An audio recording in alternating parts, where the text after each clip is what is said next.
Hello.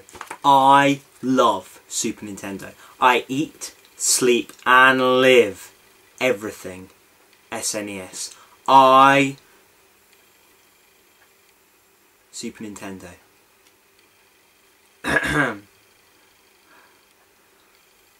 Licensed video games. 3 little words that send shivers down the spine of the gaming community. Video games based on films. The premise is so simple and should be the greatest thing ever invented. Take the films that we all know and love and make a video game about them. Easy. In reality, what we're left with is a load of unwanted, unplayed games that never should have existed. However, let's be fair, every now and then somebody gets it right. And some developers are actually better than others. When we talk about decent film developers that get turned into decent video games, the one that you really can't ignore is Disney. Disney has done very well in the video game industry. Aside from the Kingdom Hearts games, which have amassed a strong fan base, Disney have also created some fairly impressive licensed video games.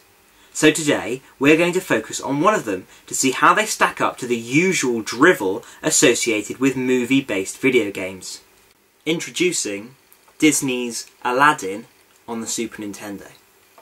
Now, Aladdin is a story that everybody should be familiar with.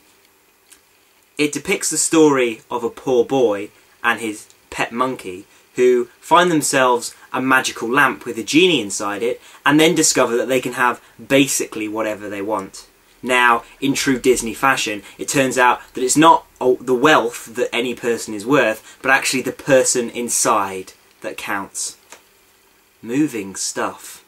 The video game was developed by Capcom and released in Europe in January 1994. It closely follows the storyline of the film, but adds a few details to include some extra levels. The player takes the role of Aladdin as he runs, jumps and apple tosses his way to the fair Princess Jasmine. In certain levels, the player also takes control of the flying carpet, and other characters making an appearance are Abu, the genie and the evil sorcerer Jafar. So, without further ado, let's get down and dirty with Disney's Aladdin.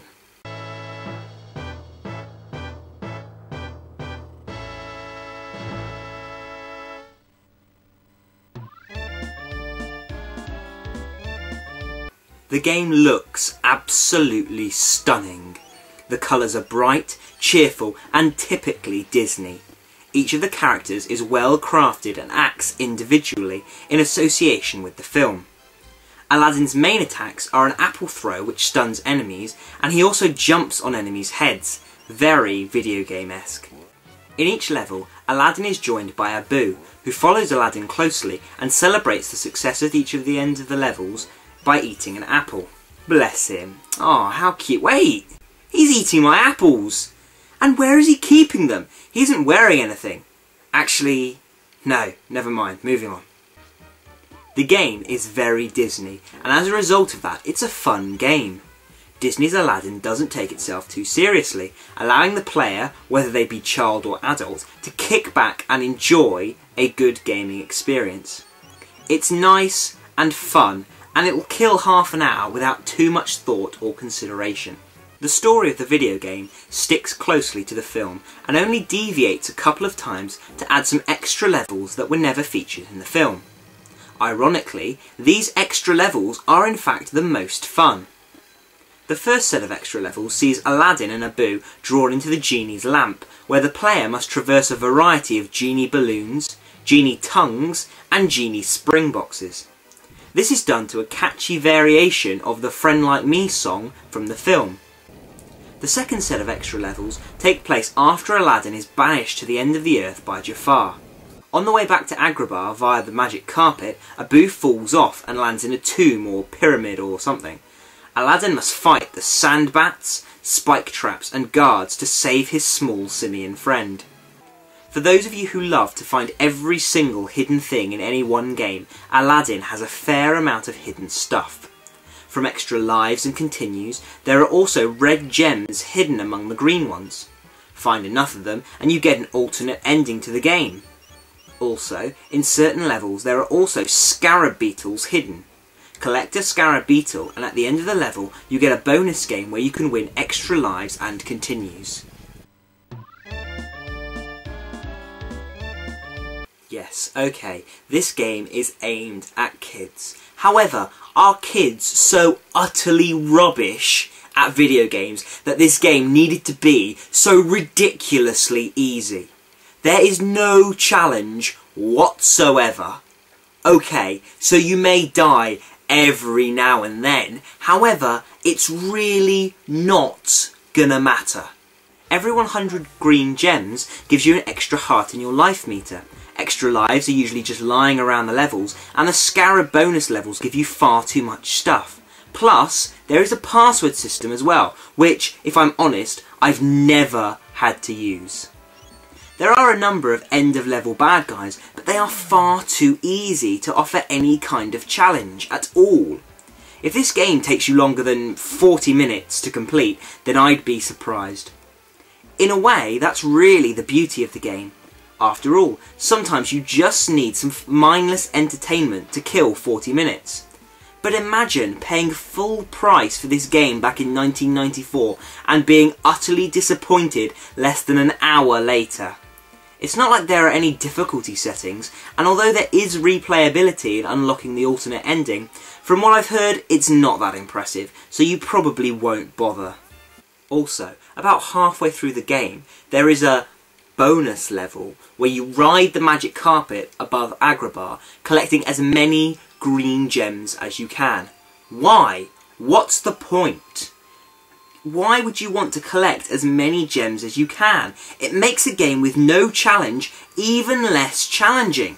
This game is already far too easy. Why give me even more chances to get extra lives? And the level is so boring. Flying, flying, flying. Just end the level!